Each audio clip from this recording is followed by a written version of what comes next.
seen me before, like this, but I've been running the Headstream Accelerator and been part of the Headstream team for almost 3 years. And the Headstream Accelerator, as we mentioned, is one of the pillars of how Headstream puts its mission of creating positive and uplifting spaces for youth and online spaces to practice. Let me say that again, actually.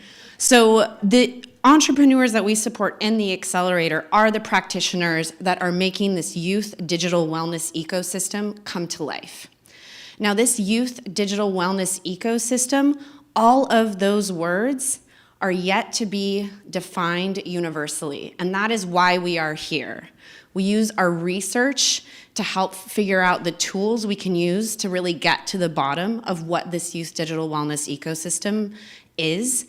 And the innovators you are about to meet in this accelerator and in previous accelerators are the ones that are actually creating those definitions and expanding our minds. So we're gonna do a few things. One, I want us to ground ourselves and just give ourselves permission. You are all here, and some of you, it took us almost 3 years to get here. So let's just give ourselves praise and permission to show up. Let's also acknowledge that we're also getting used to being back in person, and that is okay. Sometimes we're gonna stumble, we might stutter, and that is great. It means you're human. So let's honor that. And really, let's get into it. Let's give ourselves permission to be silly. Because as a former preschool teacher, I've got tons of it, and I just have to share it with all of you. And then let's also give ourselves permission to take care of ourselves. As David mentioned, these 2 days are here to serve you. If you are an extrovert, there are plenty of sessions that you can participate in. If you are an introvert and you want to do some passive interaction by looking at some exhibits, maybe speaking with some of our partners that are here, that's for you. And if you just need a moment to chill, be by yourself, zone out, zen out in the garden, you do you. That is what Headstream is all about. And I'm going to tell you a little bit more about this accelerator, because in the San Francisco Bay Area, accelerator is a word that's almost akin to water. It is flowing all around us, and yet Headstream has decided to stand out from other accelerators. So in March 2020, when I started, I was very honest with David. I was like, wow, okay, a digital accelerator. I don't know. I feel like being in person is just like the way to be. I said that on March 1st. So granted, 3 weeks later, I was like, well, here we are. And what is most special about the Headstream Accelerator is that we decided to lean into the discomfort of the world changing. And everyone has their own response of how they deal with either a traumatic event or a change. And what's really beautiful about the Headstream team and our ethos is we showed up, we met with our entrepreneurs, and we said, okay, the world is starting to look different. How can we support you where you are, not where we expect you to be? And so in honoring that, I hope you can give all of yourselves permission to meet yourselves where you are and learn. And maybe you're gonna say something that doesn't feel right. Call yourself back in and correct yourself. Or maybe somebody else is gonna say, you know what, that's not how I'm defining this space. The goal is that we are going to be creating this robust youth digital wellness ecosystem that is defined by the practitioners, by the youth, the policymakers, the funders, and all the stakeholders.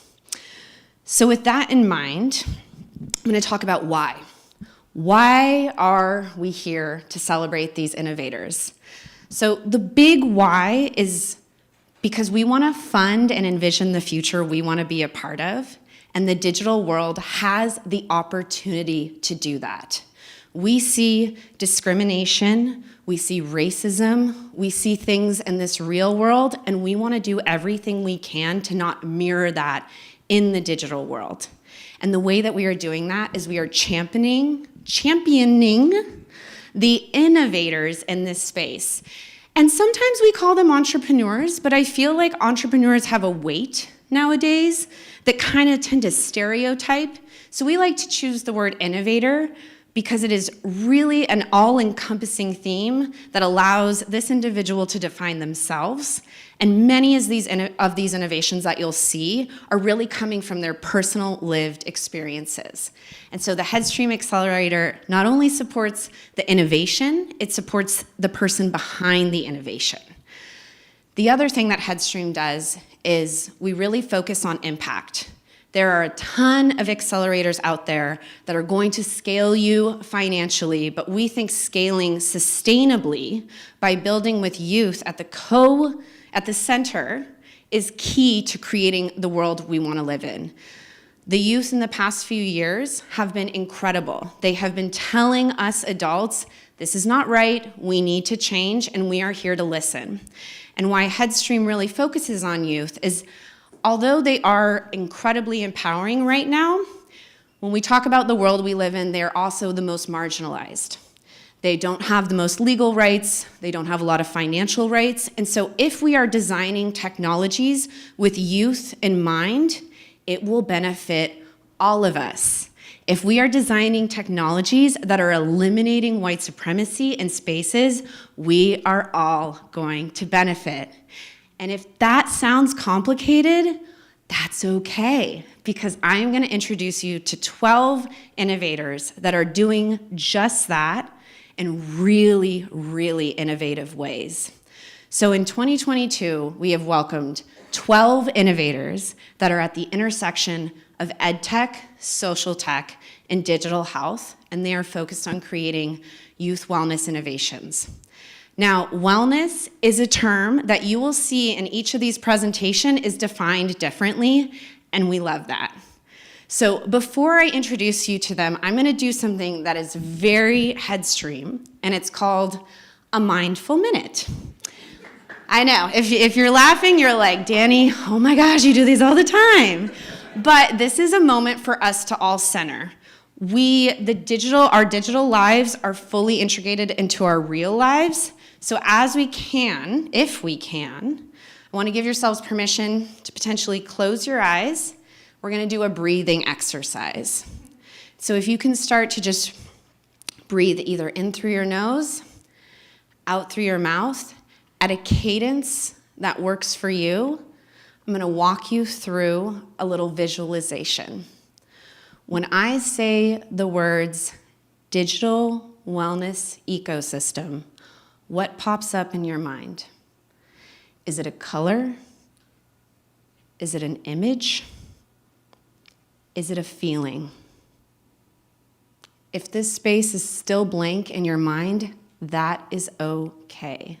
Whatever you have now is how you are currently interpreting the space, and just know it is incredibly personal. So as we take a few more deep breaths in and out, just know and remember the digital ecosystem image you have. And as we welcome these innovators, I encourage you to expand that definition.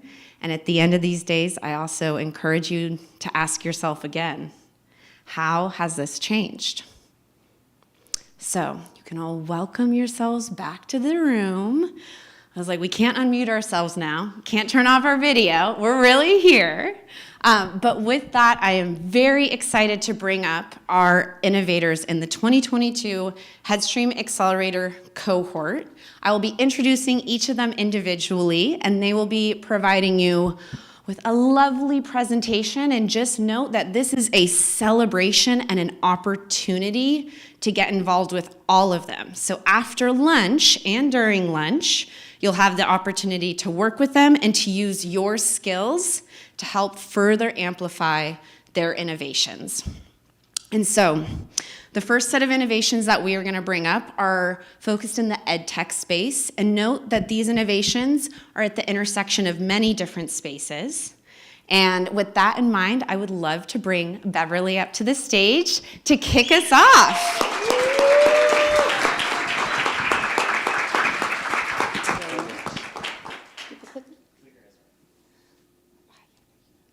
Amazing. Thank you very much. All right, good morning, everyone. Good morning. First, I want to actually just express gratitude to the Headstream team on behalf of all the innovators here. David, Danny, Todd, thank you also just for setting this space for us. It's a privilege to be here, to be able to share the story of local civics, and just excited to be in community with everyone. For those of you that don't know me, my name is Beverly Leon. I'm the founder of Local Civics, and I'm excited to share how we're transforming youth civics education for young people across the country. And we're doing this by connecting them to some of the most powerful civic learning experiences in their communities, in their schools, and now online.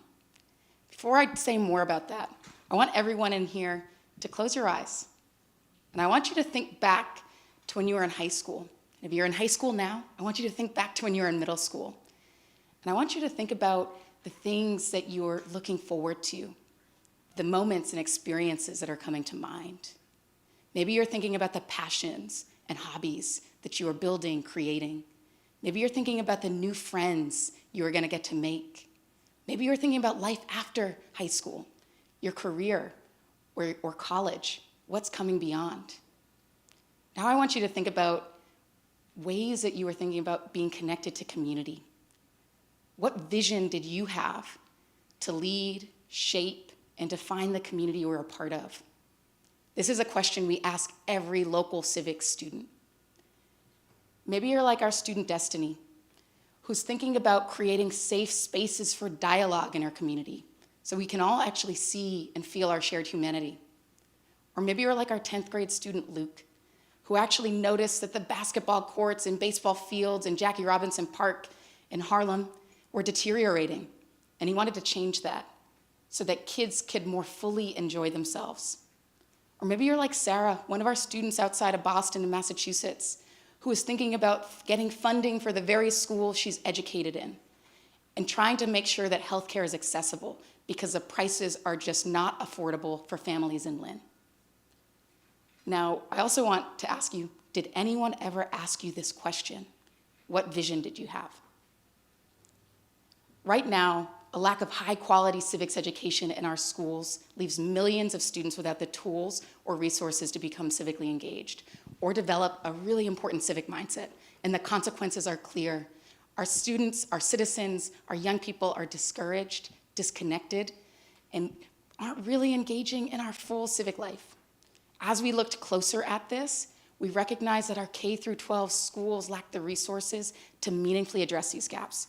And this leaves our educators with few options and even more work. That's where our team comes in. We're leveraging technology and an evidence-based curriculum to amplify student civic engagement, no matter where their journey's starting. And we're supporting the very educators best positioned to deliver this instruction. We can help save them more than 50 days of curriculum and instructional time and empower them with more than 25% of time in the classroom to engage their learners more directly. So how does this work? Well, first, students and educators work together to take on learning challenges in class. Next, they can access and discover different civic learning opportunities that help meet those goals and challenges, and then level up with badges and share their accomplishments with their classmates, their school, and their community. The market opportunity here is really attractive, and the shift to EdTech has happened far more quickly in K-12 than anyone could have anticipated, than anyone in this room or even anyone in education. And we're excited to support in our first stage the more than 200,000 social studies educators that are looking for these types of tools. Beyond this, we're looking at transforming education in this whole education system. And as Todd mentioned, there is a moment of transition right now that we can actually help be a support and innovator in. We are a B2B model selling to schools, nonprofits, and youth orgs, and we charge like the price of a textbook, around $3 per student per month, and we also have a teacher model.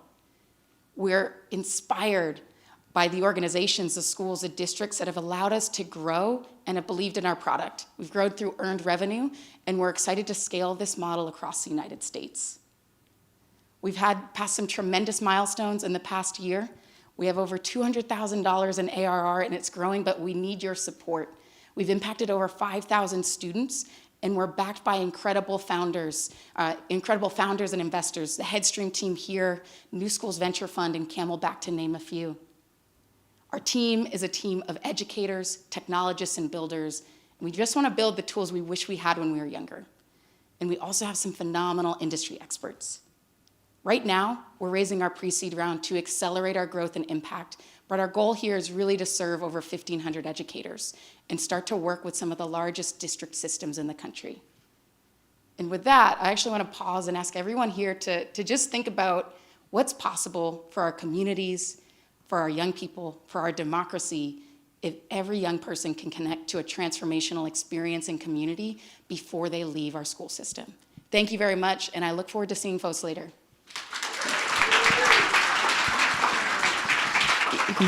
Thank you so much, Beverly. So is your definition of youth wellness expanding? I hope so.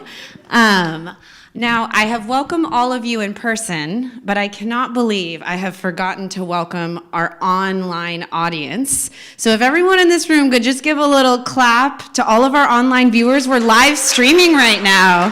Hey! And we are so, so happy that we can continue our programming to work for everyone. And so just know that if you need to show up online, we got you. And if you're here in person, we're so happy to have you. So with that in mind, I am very excited to bring up our next innovator to further your journey in expanding the definition of what this youth digital wellness ecosystem is. So I will bring Ashima to the stage to represent Dreamy.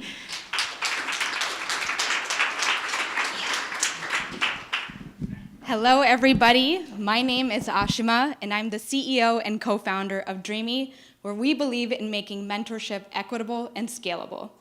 I'm going to start with a little bit about my personal story. I started off my career as an engineer in the oil and gas industry.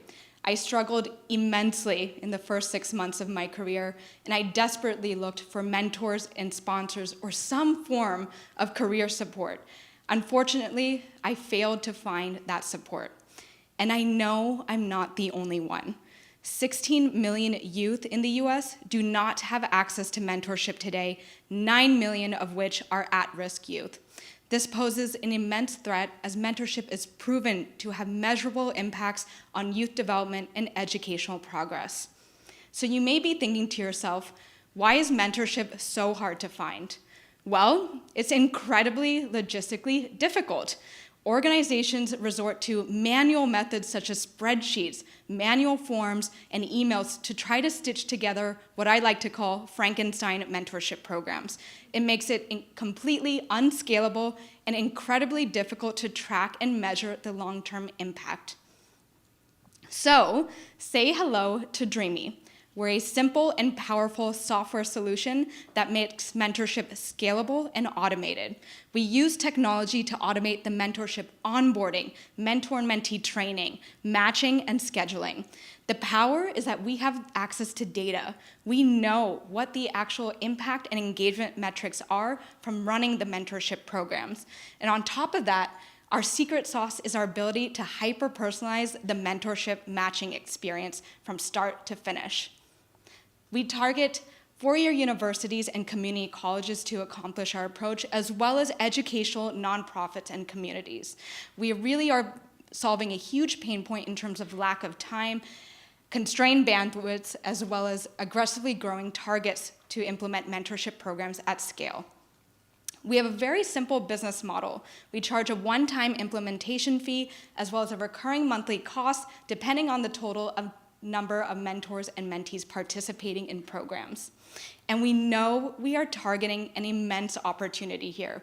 We truly see Dreamy at the intersection of education and employment. And within the US alone, we're targeting a $7.5 billion opportunity. We know we have a few competitors in our space. Some include PeopleGrove, Handshake, or Startup Tree, some of which you may have heard of. But we know we're taking on the the mentorship gap significantly. The way that we differentiate ourselves is through our hands-on programmatic guidance.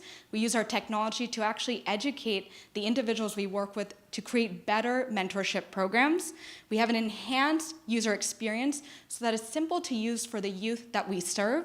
We provide an affordable price for a largely underserved market, as well as we are match obsessed. We truly hyper-personalize the matching process to drive higher satisfaction ratings and engagement. We've been able to achieve our growth through product-led growth. Our mentees and students are demanding for access to mentorship and demanding for opportunities for more development. And in terms of traction, in the last year, we're proud to have been able to match over 3,000 mentors and mentees, which continues to grow month over month by 20%, and achieve a 90% mentor and mentee match satisfaction rating. Some of the customers that we're working with include students at Harvard University, a local nonprofit in the Bay Area called Project Invent, as well as TechBridge Girls.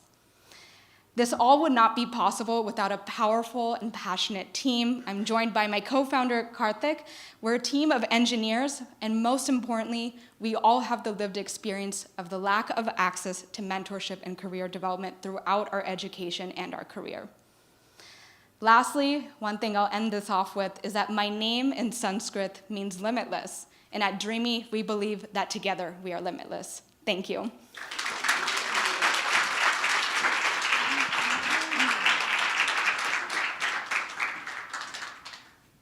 Oh, thank you so much.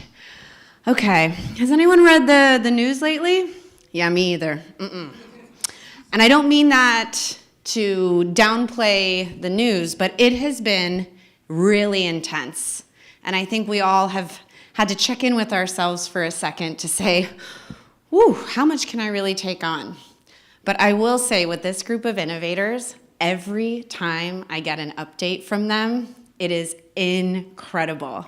I want to cry from joy because they are really scaling these innovations in ways that I've never thought possible. And when I say that, it means that I'm going against what these traditional business means have been advocating for, and they are beating those odds. They are transforming definitions of how you can scale success and what success actually means. So for all of you that are thinking in these traditional business terms of how you can scale, that's okay.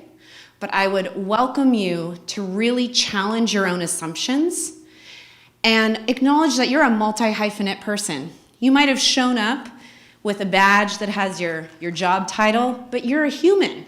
And you've got opinions, and you've got values, and we really want to bring those in. And these innovators, with each of their innovations, are really doing that.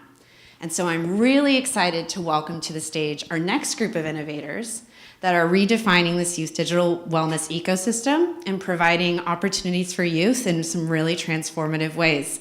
Can I welcome Alex, Jean, and representing Breakthrough to the stage?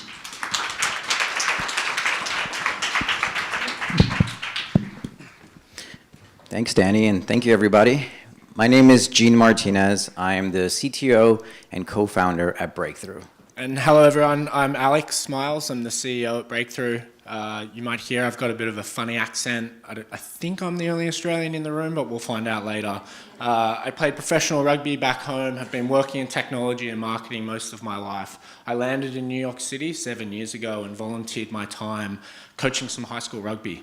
I landed in Harlem. I was coaching an all-girls high school rugby team and quickly kind of understood that the opportunities that I was granted as a young person were not granted to these young girls. I lent in. I started to connect some of the girls with different scholarship opportunities, Ivy schools, and all of a sudden 3 or 4 of the girls are now at Harvard, Brown, Dartmouth on a full-ride scholarship. And I thought, this is a really interesting idea. Maybe there's a business behind it and we can scale it. At that same time,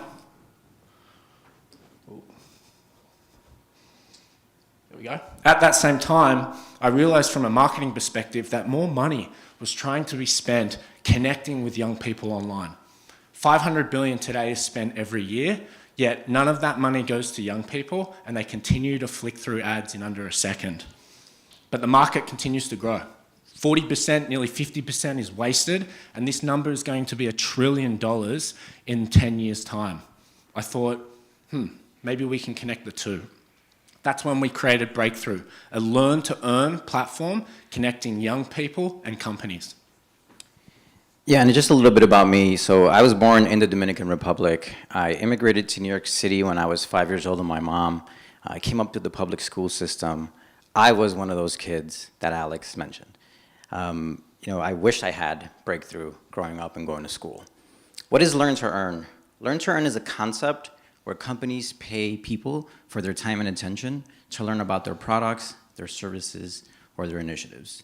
A high school or a college student joins Breakthrough and they can learn about a coding boot camp, an SAT prep course, or how to pay for college. And in doing so, they earn money, which they can go spend with our partners. You may have heard of them, Amazon, Uber, and PayPal.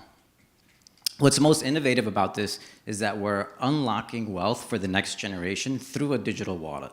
Our users can spend, they can save, they can send seamlessly without fees or without walking into Bank of America. Jean and I have over 25 years of experience in marketing and tech, but what's really cool is we're being supported by some of the biggest backers in this space. Goodwater Capital, one of the biggest consumer VCs on the West Coast, 37 Angels, an all-female investment group out of New York. We even have tech stars Equitech and some TikTok stars with over 50 million followers. But most importantly, we now have Headstream, one of the best youth innovation programs in the world. On top of that, the kids love us. We have over 70,000 users. Young people are hard to get to download and stick around on an app, but we have 70,000. And if you pull out your phone and looked at our app store, 4.9 out of 5 rating from these students, over 1,300 reviews. And they keep coming back. They're coming back above average standards in terms of coming and learning about our companies. The best thing, over 75% of the users that have joined our platform, students, 75% come from underrepresented backgrounds. 60% identify as girls and women. Our equitable solution is having a tangible impact on young people and building financial inclusivity. Our model's simple. We go 50-50 with students. A company comes to us, they have a $5,000 marketing budget. Half of that money goes to young people, half of it comes to us. What does that do to the hearts and minds of young people when you're actually paying them for their time, their data, and their attention? Companies come to us for 3 reasons. 1, we guarantee learning. There's no flicking ads with us. You have to learn about the company, you engage, you're sharing, you're answering questions. It's a trustful relationship between the two. The second is there's a data exchange. We're very transparent with our data. Young people understand that we are sharing it, and it's a mutual relationship between young people and brand. And then thirdly, and most importantly, the impact.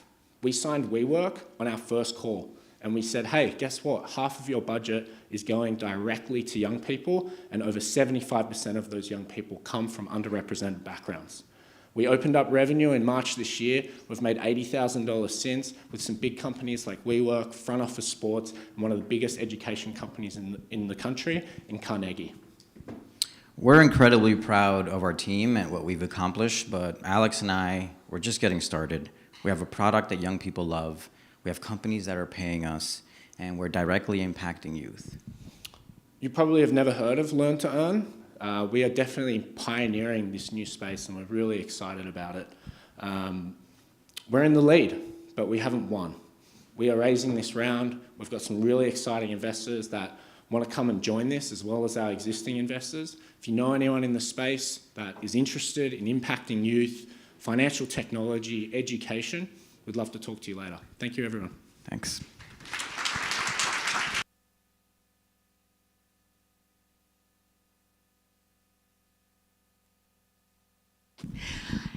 So, as Alex and Jean were mentioning, we are pioneering a new space. And not a lot of time, people are gonna be like, youth digital wellness ecosystem? Yeah, I know it. I helped create it. And so just note that you are all really making this happen. And I'm hoping that words like digital wellness are akin to water, are akin to rain, are akin to something that is so intuitive that you can feel it, you can see it, and you can have support for it. And so it's really beautiful to see these innovators showing how they are supporting youth in many different ways. And so I'm very excited to bring to the stage Dr. Candace Blacknell, who's going to represent Gaba. All right, I made it up the stairs, which is half the battle. That's my worst nightmare. Hi, everyone. I'm Dr. Candace Blacknell, and I'm the CEO and founder of Gaba. And we are a video-based storytelling app that helps high school graduates and career changers discover careers and get hired. So my story. Well, by the time I was 17, I could shoot a weapon and I could patch a bullet hole, but I absolutely could not create a career plan. And that's largely because the military was much more invested in creating the war machine that they wanted me to become than they were in fulfilling their promise to give me a career out of high school. Now, obviously, I said doctor, so I made it to something, right? So, but looking back on my journey, I realized there were a lot of bright and ambitious people that had the same experience I had. We didn't have the luxury of informed career counselors in high school or active and engaged mentors. What we had was social media. So today, social media, particularly for our youth, has emerged as the second most common place for them to discover careers, what skills they need to be successful in those careers, and engage with employers to get hired. And so it seems that, just like me, because they didn't have really effective high school experiences, they found a way to circumvent all of that and cut out the middleman. The problem is that the way we talk about career success or even the career pathway hasn't really acknowledged that reality. The products that are on the market today assume that everyone is going to go to college because that's the way you get successful, and colleges are the best way to broker these relationships between young talent and employers. I don't know what colleges y'all went to, but my college, that was not the reality. Colleges are historically under-resourced and very low manned to create the opportunities and relationships between our young talent and our employers. And on the other hand, our employers are frustrated with the often slow and inefficient way that schools navigate this experience. And then on the other hand, our young people are overwhelmed because, quite frankly, they don't know enough about what they want to do to even leverage those introductions effectively. So now I think the conversation is changing, but there have been statistics historically that say going to college is the way to make sure your income goes up, up, up, up, up. But here at Gaba, we believe that it's not actually because the college pathway is superior. In fact, we believe that it's the digital and in-person networks that you build in college that are actually responsible for that upward trajectory. Now imagine a future where any high school graduate had a network or a digital tool like LinkedIn, but one that didn't assume you went to college, where you could learn about how your skills translate into the real world, you learn about all the opportunities that are out there, you can connect with employers, and you can grow within that digital ecosystem. To prove out this hypothesis, our team, with over 10 years of career coaching experience and product development, came together to swiftly capture this $40 billion market opportunity in youth career development. Together, we created Gaba. Gaba uses machine learning and career content to help make career discovery and getting a job easy. Employers come to our platform and they post short-form day-in-the-life videos to our TikTok-style feed for any open career that they're hiring for. The youth then uses that content to, one, have fun, but also learn about the career or the job they're hoping to apply for well in advance of them applying. And if they're ready to build that relationship and take the next step, they can engage with their employer directly through our platform and contact those employer-designated ambassadors for more insights into what it's like to actually work at the company.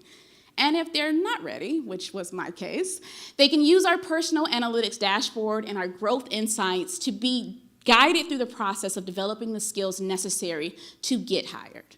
It's that simple.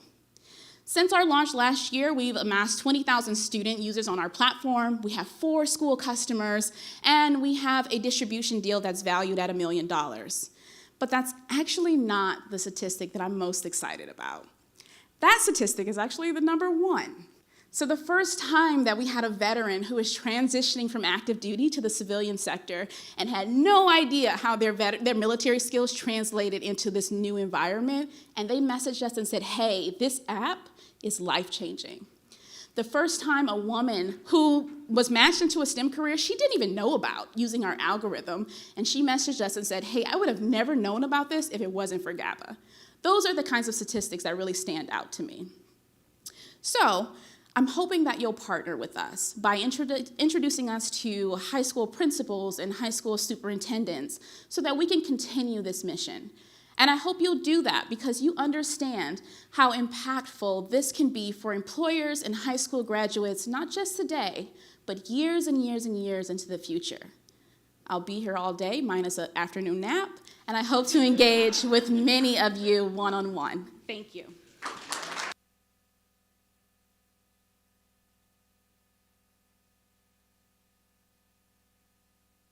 Wow.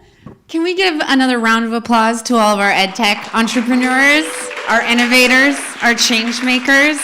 That was really, really wonderful.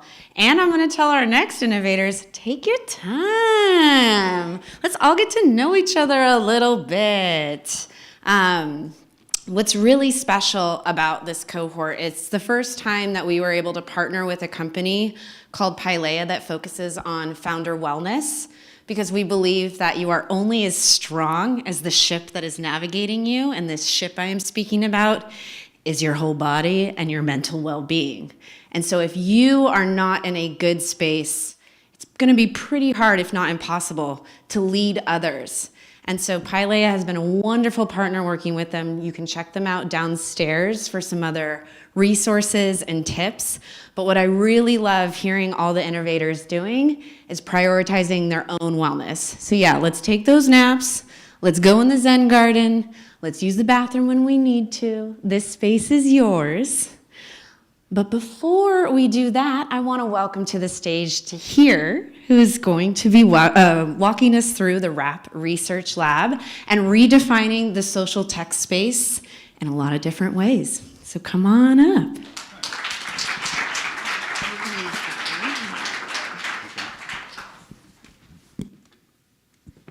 Hey, my name is Tahir. I'm the founder and CEO of RAP Research Lab.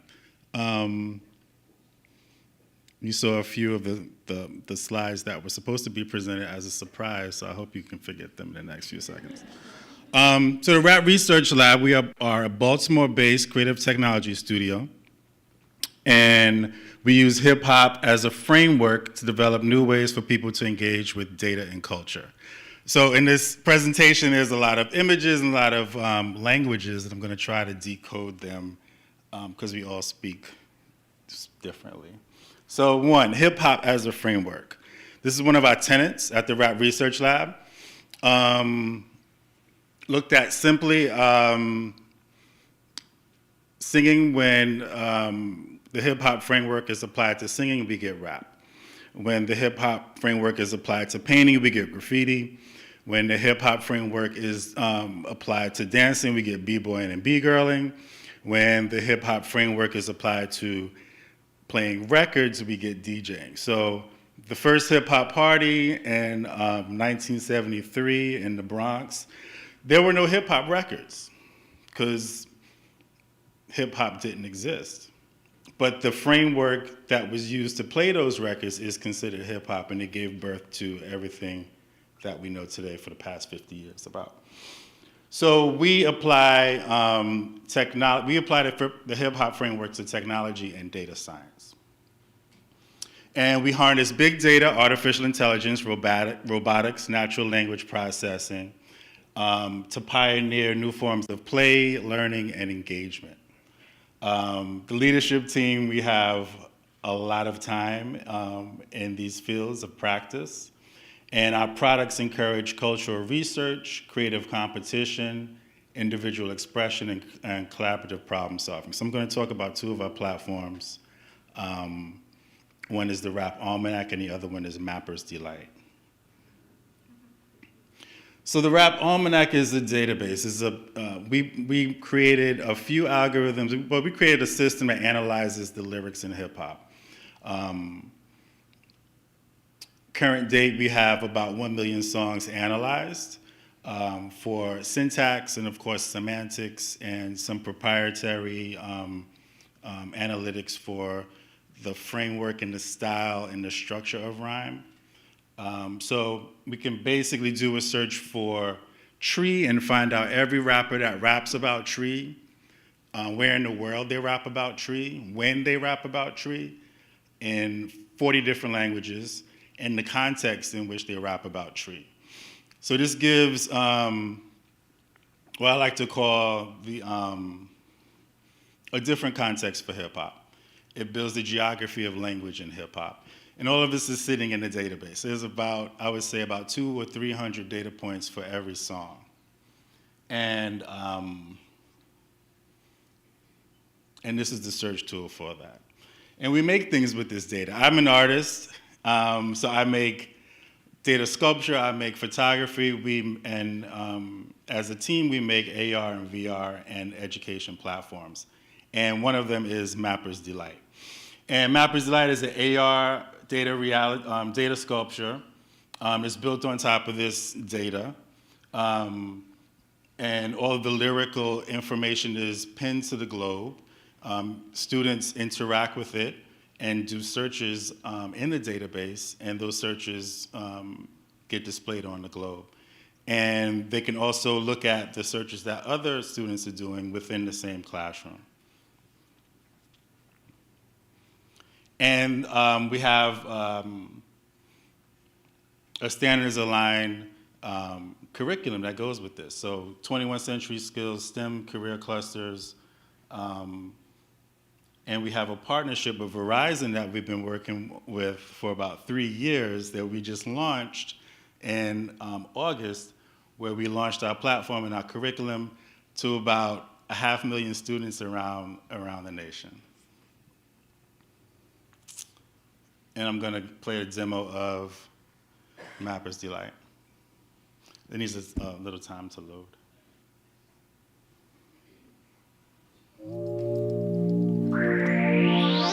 In rap, the place to be is more than just location and fun wordplay. It could also be a quick lesson on wealth, mobility, ancestry, and politics. Mapper's Delight, the world's first rap AR data visualization from Rap Research Lab, allows you to explore the relationship between your favorite rap lyrics and places mentioned within them.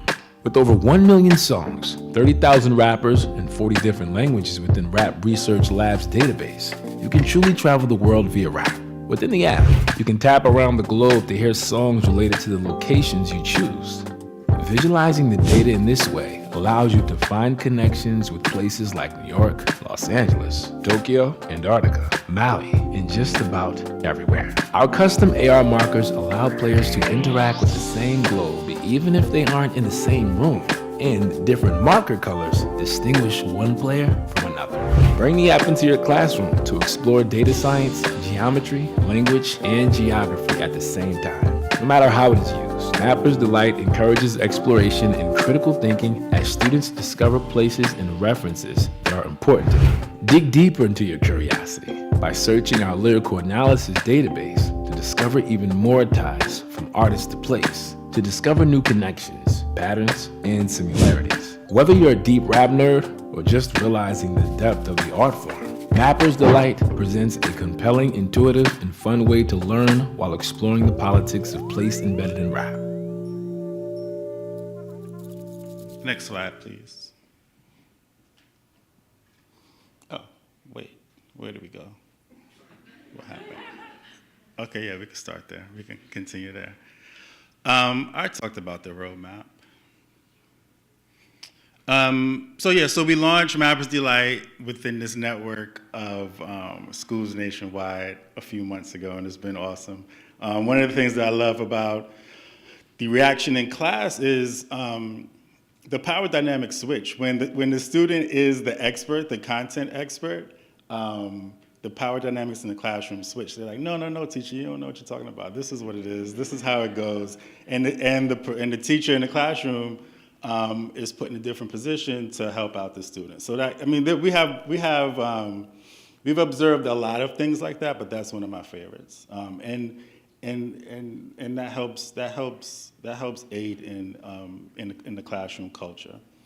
In a couple of weeks, we're going to be launching the search engine, and then in the spring, we're going to be launching the API so that people that are way smarter than us can build applications on top of it, and we'll partner with them. And in the future, we have a computer science curriculum launch. And your question might be, can we do the next slide? Can we do the slide before? Great. So your question might be why, right? Why hip hop and data? So we found rap lyrics to be a highly productive foundation for exploring distinctions between art and commerce, bias from reasoned judgment, and the real from the fake. Everyone understands, in hip hop, one of the main axioms is keep it real. So with the close reading of this data, we're also able to teach data literacy, media literacy, how to form really good research questions, how to collect data for those questions, how to clean up the data for those questions, how students deal with their own implicit biases when cleaning up data. We teach students how to visualize and tell stories with the data. So these are all things, critical thinking, data literacy, and critical media skills that are needed for a healthy electorate. I don't know if anyone remembers back in 2016 when we all kind of got hacked by filling out those which Spice Girl are you quizzes on Facebook. Exactly. That's literally how we got hacked. So we hope to bring some of these skills to the youth so that they can make a way better world than we have left them. Thank you. Oh, thank you so much to hear. And wow. I was like, you have expanded my brain in so many ways. And something that Tahir's kind of highlighting is the power of education is so immense. But in this time right now, with the rise of misinformation, I'm going to talk about the power of being wrong and how that is a strength in of itself. So we all have judgments, we all make assumptions, but what's really beautiful about this Headstream space is that every time I am wrong, I feel like I'm learning more and that my brain is expanding so that I can take in more information and really recreate these biases, these preconceived notions that I've had.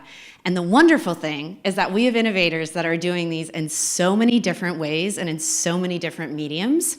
So I'm going to bring to the stage Molly, who is going to represent This Teenage Life and talk to you about one of those mediums that is really bringing youth to the forefront. So come on up. Thank you, Danny.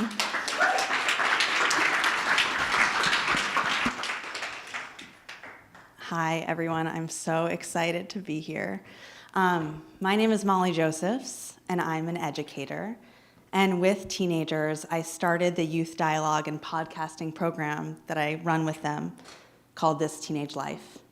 Oh, and I want to give a shout out. All of the beautiful images that you'll see in this slideshow are made by one of the young people that I work with named Chloe Moreno. So I've been a teacher for 13 years in high schools across the country. I still am a teacher. And I witness the youth mental health crisis every day. Up close, it looks different than from far away. We know the numbers, or we've seen the numbers, many of us, and we know that young people are struggling, and that it's gotten particularly worse for teens and adolescents in the past 5 years, and that girls are particularly affected. What I've seen up close is feelings of extreme isolation and depression, of loneliness, of body image issues and eating disorders, of such a strong desire to connect and make friends, but not knowing how, and oftentimes not having any friends in real life or at all. And a lot of anxiety about climate change and about the state of the world. And that's why, with a bunch of teenagers, I started this teenage life. We began at a public school that I was working at in San Diego, California, as an after-school program where we would come together around a table and a mic in the middle, and we would just record conversations about everything from when they realized their parents were people too, to coming out, to loneliness, to self-doubt, and our inner monologues. And we'd record those conversations, and we released a podcast. And we had a few hundred listeners, and it was so exciting. And we made all the art for the show and the music for the show. And then during the pandemic, we went virtual, and we went online. And as we started meeting online, our audience grew quite a bit. So we now have over 1 million downloads and a few 100,000 listeners in over 120 countries, with our largest audiences in the US and in India. We have multiple dialogue groups that are running and meet each week and have been meeting for years. And we recently am starting an undergraduate fellowship program. So what's really special about us is that we're a new kind of podcasting program, because all of our participants were young people who listened to the show and then email me. So this is Lydia. She sent in an email when she was 11. She said she was 12. But she emailed and said that our episode on a year in quarantine really resonated with her, because her parents were going through a divorce and she felt really alone. And so she joined a dialogue group. She's been a part of it ever since. I text with her daily. And she published our episode on divorce and on processing her parents' divorce, and interviewed young people all over the country.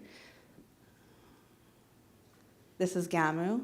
She's part of one of our newest dialogue groups, an international group with young people from all over the world.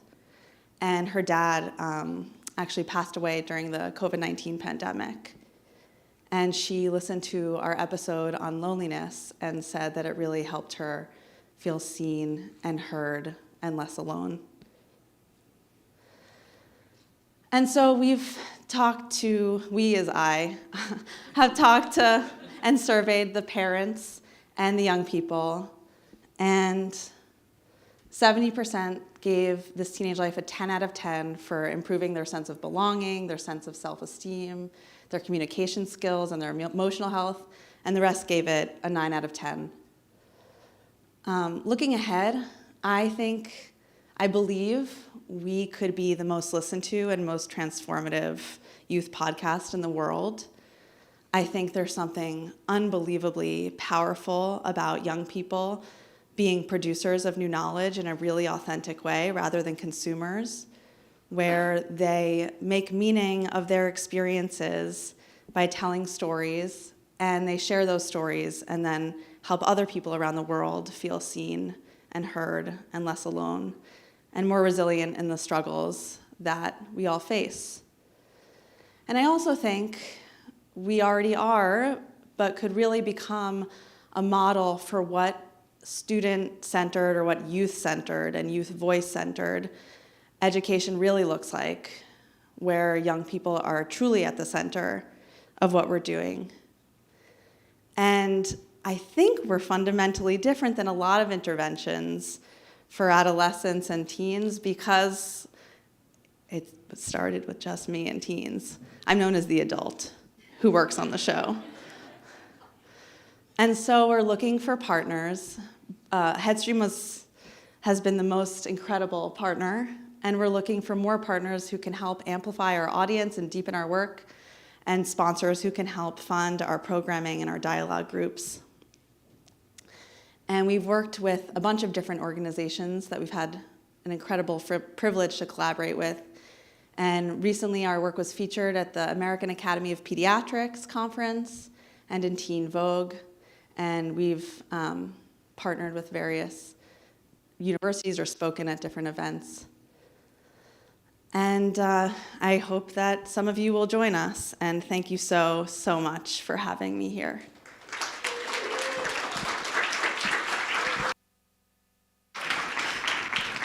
What an honor and privilege it is to have educators here, both present and past. If you can believe it, we're about halfway through. And so I think we're overdue for a little bit of a stretch, maybe. I don't know if you feel comfortable maybe getting out of your chair. I can lead us through a little stretch if you want. I will do it. Okay. So if we can all stand up, we can lift our hands really, really high. And then we're going to lift them to the left a little bit and lean in. And then we're going to lift them back up. And then we'll lean to the other side. And then we're going to release those arms. And then if we can, maybe we can do some shoulder rolls. I don't know about you, but like 2 years behind a screen kind of builds a little bit of tension. So we can roll them forward. We can roll them back. And then this is my favorite one that I learned way back in my improv days, and we call it scraping the peanut butter. And I have to put the mic down in order to show you how this really is. But here's how it's going to go.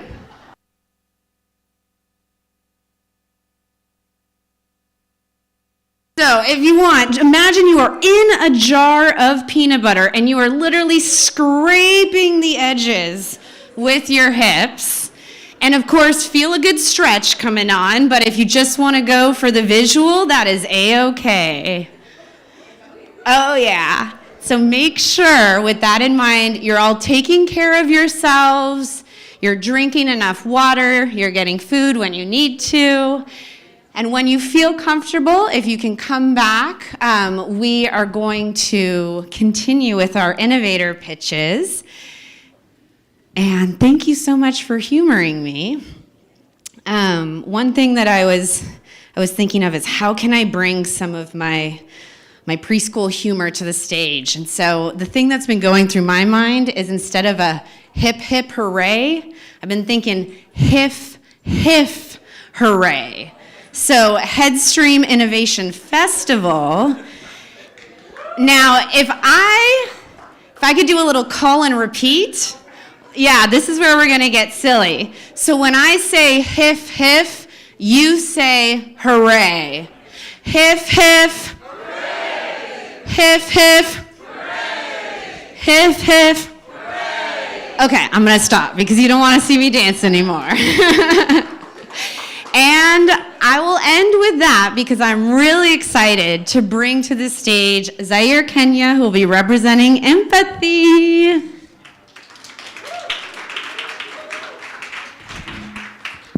Hold on one second.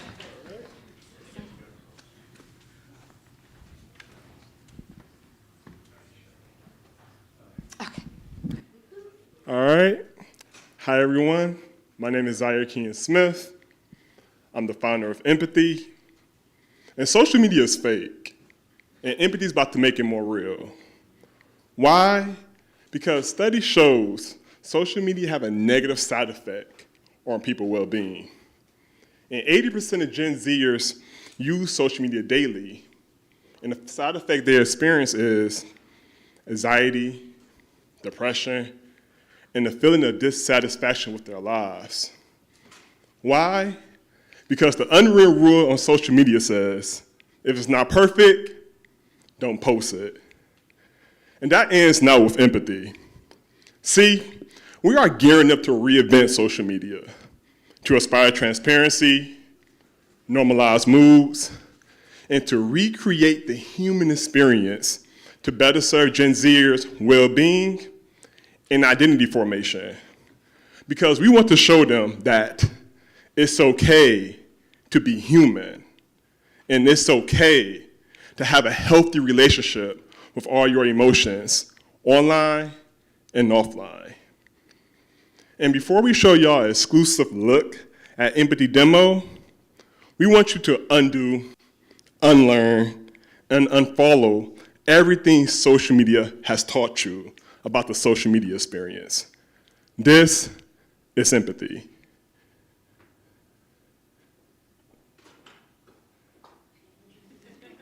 Well, that's awkward. Social media is fake, and empathy is about to make it more real. And these publications think so too. So how do we do it? Through empathy, of course. Empathy will do daily check-ins to see if you are okay. Your mood will be transparent for everyone to see. You are probably thinking, nope. That's why you won't be alone. You will be able to see everyone's moods as well. It's an authentic experience because you will get to see it's okay to be human. Now, let's find a story to watch. For privacy purposes, all stories will be muted. All right, let's check out Kelsey's story. There are no likes, views, or filters on empathy. It's like expressing yourself freely, without the added social pressure or the need to be perfect. Now let's see the conversation. Oh, hi! On empathy, we're old school. There's no following or adding people. You make connections simply by talking to one another, just like in real life. It's just that simple. Now let me show you our favorite feature. It's called the emotional ecosystem, where you can find a story for whatever mood you're in, but it can do much more. You can also see humans being human and see their moods change in real time. It's another way of empathy showing you it's okay to be okay, and it's okay to not be okay. It's all part of the human experience. And one more thing. When you share stories or moods on empathy, empathy will keep note of it and offer support when needed. And this is just a glimpse of how empathy makes social media more real. Oh yeah, empathy has a one-strike system. Troll one time on our platform, you are gone. Bye! So empathy will be invite only for 6 to 12 months, so we can build up a core, healthy, thriving, and empathetic community. And after that, empathy will be free with an option to immerse your experience more with Empathy Premium. And to date, Empathy have 1,000+ people signed up for Empathy, as well as for social proof. Empathy have 40+ featured publications, like from Forbes, TechCrunch, and Fox News. And we was also named Top Startup to Watch in 2022 by Purpose Jobs, all before our official launch. And here's some of our early partners, B2B partners, that believe empathy can help improve employees' morale in the work environment. Meet Team Empathy, filled with professionals, Gen Zers, to help us achieve our overarching goal to show people that it's okay to be okay, and it's okay not to be okay. It's all a part of the human experience. My name is Zaire Smith. I'm the founder of Empathy, and thank you for your time. Thank you. Whichever way you want to go. Wow, this has been really wonderful. Can we just give one last round of applause to all the innovators that are redefining the social tech landscape? Hey, okay. Now we're going to shift gears to talk a little bit about the digital health innovators and innovations that are transforming the way we talk about our mental health, our well-being, and our physical health. So I'm very excited to welcome to the stage Lisa, who's representing Self-C by Peer Health Exchange.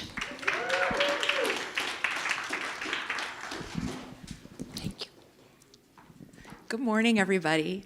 My name is Lisa Walker. I use she and her pronouns, and I am here today to talk to you about Self-C, which is an app co-designed with young people to support their mental health, well-being, identity, and beyond. There we go. So you've heard about it already today. We have a problem. Young people feel more alone than ever before, and we know this can lead to anxiety, depression, and suicidal ideation. We also know that the vast majority of young people that are struggling with their mental health are not getting any treatment. And young people who identify as Black, Latina, Indigenous, queer, and trans are disproportionately impacted by this crisis. And this has to change. If we want to change this for this generation or the next, we really have to make some big changes now. So at the Youth Innovation Lab at Peer Health Exchange, our solution has been to listen to young people and, most importantly, work with them to solve this crisis. While there's more awareness and more funding than ever before going to youth mental health, there's simply not enough going to widespread solutions that are built with and for the most marginalized young people. We set out to change that and to make sure that our solution was aligned to what young people truly wanted and needed. We built Self-See with them from day one. Our youth co-designers were very clear on what they wanted to see in Self-See and weren't getting from other resources. They wanted to make sure that this solution was just for them and directly to them, without adult gatekeepers getting in the way. They wanted identity at the center. Their race, ethnicity, gender identity, sexual orientation should be the core of the product, not an afterthought. And they really wanted to make sure that our product helped them recognize that they weren't alone in their experiences. So we built Self-See with young people as our partners every step of the way. We launched our first version of Self-See as a web app in May of 2021. Since then, we've had over 100,000 users. Nothing goes on Self-See without approval from our youth design group, which we think is a big part of the reason that we've had our resources visited over 29,000 times and over 100 hours of video content watched. And these videos are all original content with young people talking very personally and openly about their experiences with mental health and identity.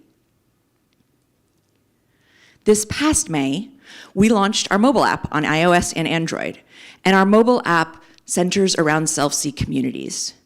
Communities are a safe space for young people ages 13 to 19 to engage and talk about their mental health, their identity, and beyond. These communities are 100% chat-based, they're pre-moderated, and they're supported by near-peer mentors who are able to relate to what young people are going through because they've been through it too, and pretty recently. They're able to validate experiences that young people are having, offer the right resource for support, or even just celebrate when things are going well. I'm really just here representing the work that we've had the privilege of doing with young people for the last 2 years. So I really want to make sure that you have a moment to hear from one of our young people, one of our current youth designers, Michaela. When it came to my mental health or my sexuality, those were some touchy subjects I didn't talk too much about. But I'm happy that I get a chance to be free with this community and not feel ashamed or afraid to ask for help.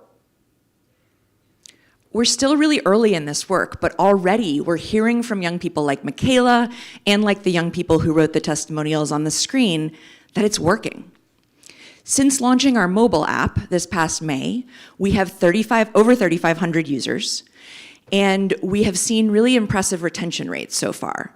We've seen 58% 30-day retention and 43% 90-day retention of those users. But what's really exciting to think about with Self-See is the power of the conversations that young people are having. So I want to give you a quick glimpse into some of what this looks like so that you can see what is happening. And this story comes from our community, LGBTQIA Mental Health, which is our most active community to date. All right, so this story is from a young person called Q. And Q talks about how their family did not acknowledge different gender identities or sexual orientations when they were growing up. They were really confused when their feelings didn't align with what they'd been taught. I mean, they'd never even met another person who identified as LGBTQ. And they also talked about having a bad relationship with their family and that they were really worried that coming out would be the last straw in their relationship. So they talk in their post about going back and forth between feeling really proud of their identity and really scared because they were worried it was going to be the end of their relationship with their parents. You can see on the screen that our young people, our mentors, all of whom also identify as LGBTQ, came in to offer support, love, validation, and also concrete resources. They made recommendations for how this young person could find community at school or online if they couldn't find it at home. Our goal this year is to make sure Self-See Mobile can reach many, many more young people like Q across the country. To do this, we need partnerships to help us reach more young people and financial support to make it happen. We hope that you will join us in making sure that every single young person across the country, regardless of who they are, where they are, when they're looking for it, can get the support that they need. And so we hope that you'll use this QR code to download Self-See, to learn more, share it with the young people in your lives, and come talk to my colleagues and I later today if you'd like to help support this mission. Thank you so much.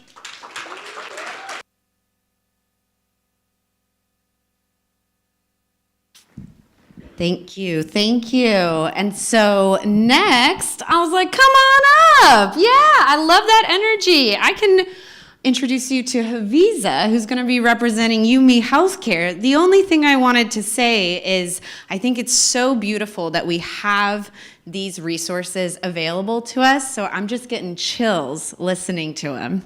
So without further ado, Haviza, bring yourself up here. Tell us more about Umi. Hi everyone, my name is Hafiza Mohammed. A little bit about my background. I was an executive for a large mental health company. It was PE backed. I loved everything about mental health. I felt like I found my passion. We had more than 2,000 therapists, living my dream. But then tragedy came to my door. So in October of 2020, and I want to let you guys know this is a little bit sensitive, I'm just being vulnerable. My son, who was 6 at the time, came to me and said, "Mommy, I feel like I want to kill myself." As a mom, I felt like a failure. I felt that even though I had these 2,000 therapists around me, I still could not find care for my son. My son was on federally funded insurance because of his disability. And that moment I said, I never want another parent to go through what I did. I took my knowledge as an executive, I left, and I started Umi Healthcare. My son is not alone. There are more than 46 million children in the US that are on federally funded insurance that need access to mental health care. And less than 14% of the therapists actually take their insurance. So I wanted to find a way to close the gap to reach these kids early in need so that they can get the service and the care that they need, as well as train the future therapists to be able to provide services that we need to bring more therapists into the market. We have our clinical director here, Jennifer. We have one of our therapists that we're training to come into the market here as well. So great, someone that you can talk to, as well as one of our youth advisors. So what we do is that we partner for early intervention. So we work directly with schools, pediatricians, inpatient hospitals, anywhere that we can find kids who desperately need the care that we do. We make sure our providers, our therapists, medication managers become fully licensed to be able to take insurance. In addition to that, we connect them with a therapist in our platform to make sure that we're able to provide the care that they need. So one thing about our approach is comprehensive. What I notice is that if someone needs support, I want to make sure that once they reach Umi Healthcare, no matter what their diagnosis is, that we can help them and we can treat them, because it's so difficult to find providers. So our approach is personalized. So we do therapy, psychiatry, we do virtual group, parents, so we see parents, we provide parents coaching, individual coaching, diagnostics and monitoring. And one thing that I'm really passionate about is that the education piece of what we do, including bibliotherapy, where we write our books, we design them, illustrate them, and then we make them available to help be a part of that session. So no matter where the kids are at, they're continuously getting education throughout their entire journey with me. Umi. So I'm going to take you through a journey with 12-year-old Anna, a Umi Healthcare patient. She came in, her situation is that she was depressed, potential self-harm, referral from a school. So we make sure her approach is comprehensive, where her appointment is usually scheduled within 4 days. We include family therapy, where we provide therapy to the family and make sure it's inclusive. If there's a need for psychiatry, all internal with Umi, we refer them partner with a psychiatrist that we have in-house. Community engagement, so we're working with their school, we're building safety plans, and including the schools, the pediatricians, all the key individuals around them to help utilize their safety plan. And above all, this is powered through technology, where we have triage for matching, we have journaling, and different things to ensure that our children and their families have the key care that they need. And the end result, of course, is improved symptoms and diagnosis. So our technology is enabled across their journey. So from signing up to completing their assessments that they need to achieve, as well as making sure they're journaling. They can journal every single day, but in the back end of the journaling is that we're receiving messages to the care team to make sure, based on what they're saying, is that do they need immediate help, do they need immediate support, and then we're able to connect and reach out to them. And also telling them where the treatment plan includes. Is it books? Are you meeting? Whatever it takes, we're making sure we're comprehensive and inclusive. The work that we've been doing has definitely made an impact. So far we've done more than 4,000 sessions, which is really exciting. Which was unique is that many individuals said that, wow, we can't make money from federally funded insurance, and we proved that to be incorrect. Because every step of that journey, we did that, right? The consultations from the schools with the therapists, we're getting reimbursed for that. The work that we're doing, and so far we have delivered more than $500K in ARR. But what's the most important metric to me is that this dad who had a child like mine, his quote is then, it's always makes me emotional. He couldn't find care for his child. He got us and we were able to save our lives. And to me, that's a reward for being able to provide this solution to children in need. This is a big market, a $27 billion market, which is our target market. We know that's available and the work that needs to be done in that market. And we're raising $2 million to be able to scale, and we have incredible partners who has helped us in different parts of our journey. And so come see us. I have, my therapists, youth advisors, anything that you can help us to meet us and help us take this to the next level and ensure that every child in America, no matter who they are in the background, have access to the best care for mental health. Thank you.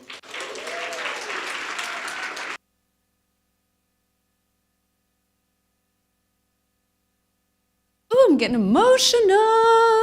As it's really, really beautiful as our innovators are sharing their personal connections to these innovations, the work that drives them. This is just no words. And yet, I still keep going.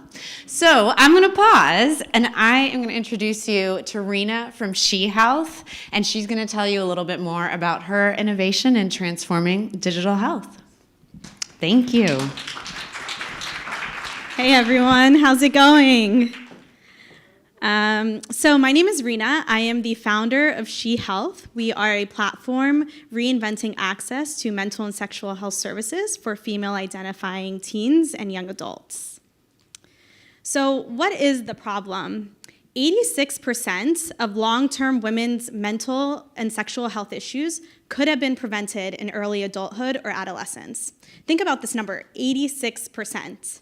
I fall into the bucket of women who have a preventable 86% condition, and I was privileged enough to get the support I needed to get early on in order to get the help that I needed. But for many women, this is not the case, and we're seeing the effect of it right now on the healthcare system. Currently, we are seeing that the healthcare system is losing $40 billion a year because they are not able to get services, preventable services, to adolescents and young adults in time. So let's dig into these numbers a little bit more. We're seeing that complex health systems make it really hard for families and teens to get help when they need it. We're seeing that there are long wait times for mental and sexual health services and for therapists and clinicians. We're also seeing that right now the wait times are 4 to 6 months long to see specialists. So a lot of young people and their families are going to the ER, they're spending more days in the hospital as a result. We're also seeing that young people are going to TikTok more. So there's a 52% in misdiagnosis and misinformation, leading to young people going to alternative routes to getting sources of information and help. So what we're building at SHE is a holistic solution where our users receive support through their own community. We have health education, and then we connect families and teens to services and brands that we've partnered with. So we've gotten questions in our community. So far, we have seen that we have a 85% weekly active engagement rate. Within 6 months of launching our pilot, we generated $30K in revenue. We also have a 1 to 3 referral rate, meaning that for every user that comes to our platform, they refer 3 of their friends to join. We're also leveraging partnerships to acquire users. So we partnered with hospitals like Children's Hospital. We also have 26,000 users that we have access to through Gen Z partnerships. We also have partnerships with 15 influencers. We're launching our B2B model. We partnered with the City of Charlotte to contract out our health curriculum. We also have a B2B2C model where families and teens will pay to access the services that are on our platform, and we'll receive 30% of that. So our team has combined access and experience of both tech and clinical experience. My background over the last 10 years has been in the youth development space. We also have a really passionate medical board. We have individuals like Dr. Crystal on our board, who is a reproductive rights activist in South Carolina, in addition to other therapists and adolescent psychologists and gynecologists from places like Cornell and Penn. And we also are honored to be supported by Headstream and other investors and supporters. Thank you so much for your time. I'll be around if you have any questions.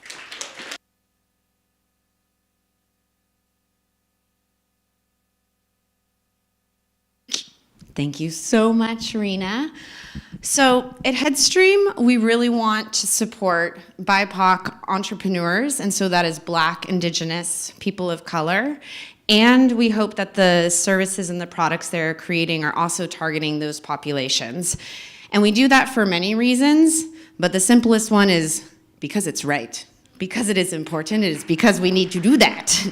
And so with that in mind, I would like to welcome to the stage Austin, who will tell us a little bit more about Shock Talk and dig a little deeper into that.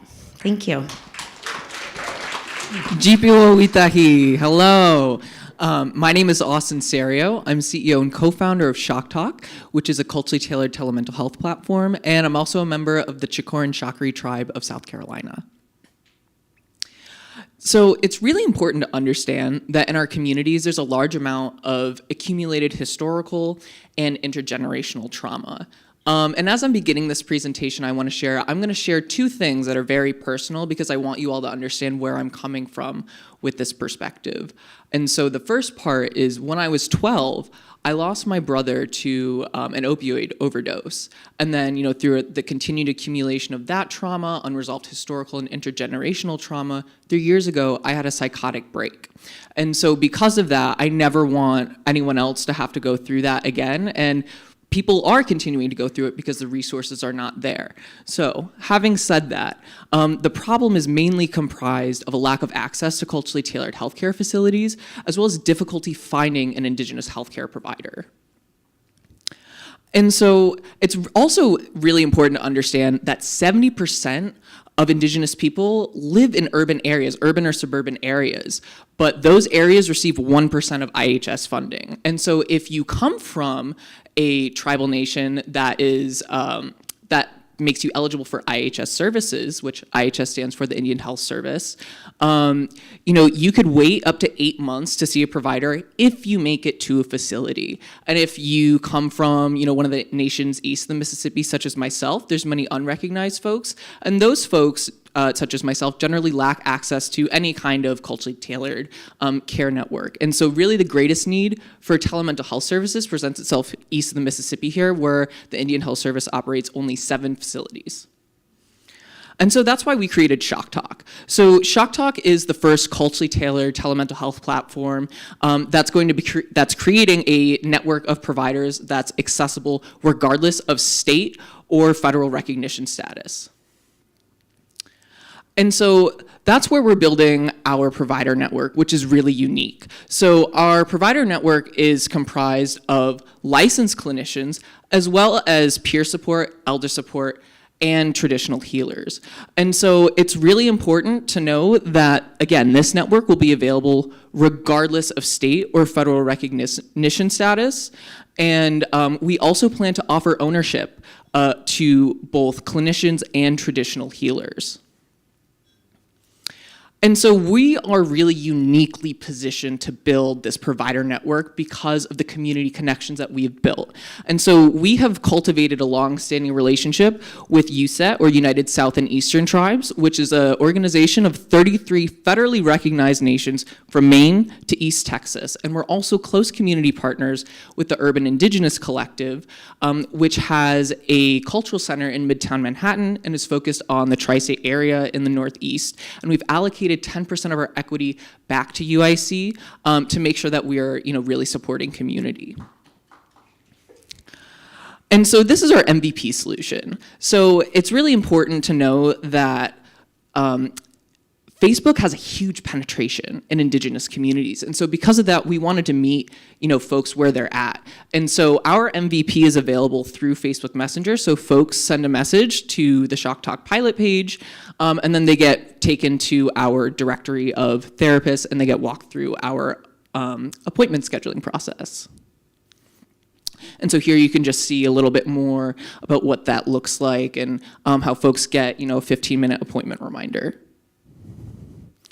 And so, again, we really want to emphasize that we want to meet people where they're at because this is where the crisis is happening. And again, Facebook has such a deep penetration in Indigenous communities, we knew that's where to meet our users.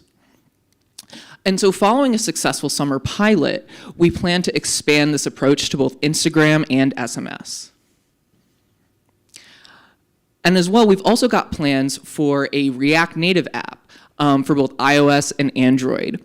And so we started development on this in-house, and this will feature, it'll provide a richer experience than the MVP product, and it'll provide full support for peer support groups, culturally tailored content, and our culturally tailored care network. And so Shock Talk will come in 2 tiers. We'll have a free tier that's available, which looks like ad-supported, culturally tailored content to build protective factors, as well as peer support, elder support, and tailored peer support groups. And then we also have a plus edition scheduled in the works. And so that'll look like no ads and unlimited culturally tailored content. Folks will gain access to our network of licensed clinicians. And folks will also gain access to our network of traditional healers. And they will gain access to insurance support. And something I want to highlight again about our provider network is that because we're going to be leveraging the power of Indigenous culture, we are going to be able to overcome the barriers of state licensure and rapidly scale, which is, again, something that makes us really unique in trying to really address the core of this problem. And so we have a really amazing team. So Shock Talk was co-founded by members of the Urban Indigenous Collective. So Sutton King is the co-founder for Shock Talk and is also the founder of UIC. Ariel Richer is also our lead researcher who is a part of UIC. And we're also really excited to have both Jeff Roth and Rusty Pickens on board as advisors. They were both Indigenous appointees to the Obama administration, and Jeff is currently the vice president of the UN Permanent Forum on Indigenous Issues. So if you find this interesting, if you want to help us out, help us get resources and get resources to community, I would love to talk to you all. And in hand with our community, we'll be ready to break down the colonial barriers to healthcare. Pila hook.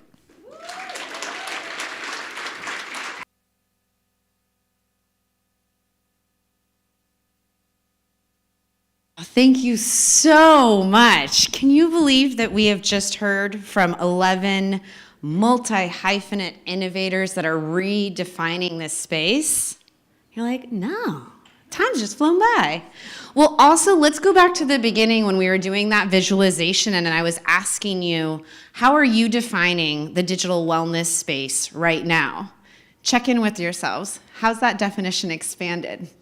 And I'm really excited to find out through the next few days what you're thinking about. And so, last but certainly not least, I would like to present Dr. Stephen Moyo to the stage to tell us a little bit more about Wealthy. Hello, everybody. First, thank you to all of you for being here, and thank you for the support that you're showing all of the innovators. It's really an amazing thing. I'm Dr. Stephen Moyo. I'm CEO and founder of Wealthy. And Wealthy is founded by 2 Black immigrant physicians and an Emmy Award-winning content creator for kids. Wealthy started because of my experience as a physician. When I was a resident at the Johns Hopkins Hospital, I cared for this African-American man who'd come into our emergency department with a really bad diabetic foot infection. Turns out he'd known about his diabetes for 10 years. And when I asked him what happened, why were we just seeing him now? He said, "Doc, I didn't know this could happen, and I couldn't afford the care." It's lack of health education and lack of access to care, which is literally costing millions of American families life or limb. And it's impacting families that are on Medicaid and communities of color the hardest. And I had the task of looking this man in his eye and telling him he was going to lose his foot. And after talking to him about the surgery, I was getting up from the bedside, and his daughter was at bedside, and she grabbed my arm, and she said, "What could we have done to stop this from happening?" I needed to get to that man 10 years before, when she was still in high school or perhaps even middle school. And this got me thinking about the power of early health education and prevention and what it could do not only for youth, but for their families. Now, I'm here in San Francisco, came up from San Diego, and this stat shocks me. 1,746%. This is the increase in mental health visits over a 10-year course at Rady Children's Hospital in San Diego. This was before the pandemic, and we know that the pandemic has only made things worse. And this is why Wealthy is focusing on health education, increasing access to care, and delivering care to youth and through youth in their communities where they show up most, which is schools. Now, we're really focused on prevention. And Russ, if you could pull up the video, instead of me telling you about the content that we're creating to engage youth, we'd rather show you. It started off with an explosion in the sky. All our devices went crazy. And there was misinformation, lying about the COVID vaccine. The coronavirus vaccine has a microchip in it that will make your butt fall off. And trust me, that is not a good look. I believed her. My friends believed her. And so did my buddy Norm. My butt will fall off? But, I need my butt. Luckily, it was Booster Troop to the rescue. We need to help everyone learn that vaccines are safe and effective. Let the science do the talking. But will they be able to convince everyone in LA County in time? Will Dr. Neka be able to get the beach ball out of Norm's nose? Can the Booster Troop shut down misinformation before it's too late? Find out when Booster Troop lands in a galaxy near you.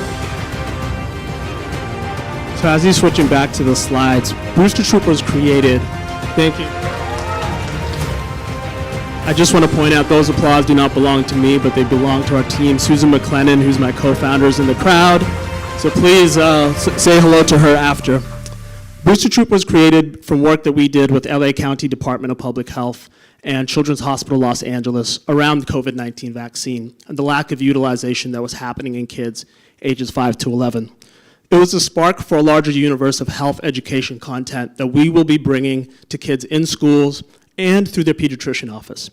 We are integrated into PowerSchool. PowerSchool is the largest student information system in the US.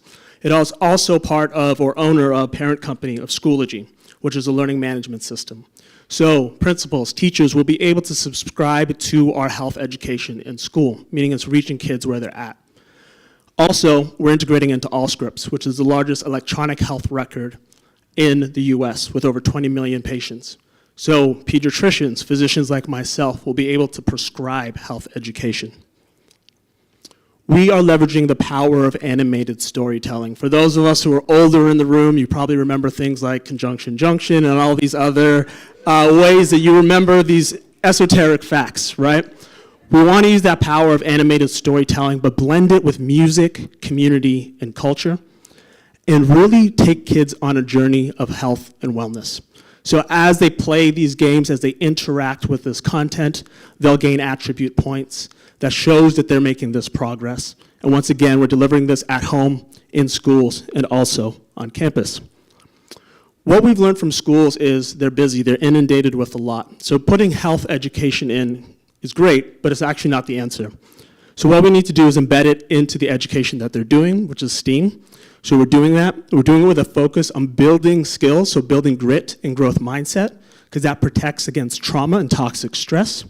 And also building community around this content, because connectedness actually protects against suicidal ideation, suicidal attempts, as well as loneliness.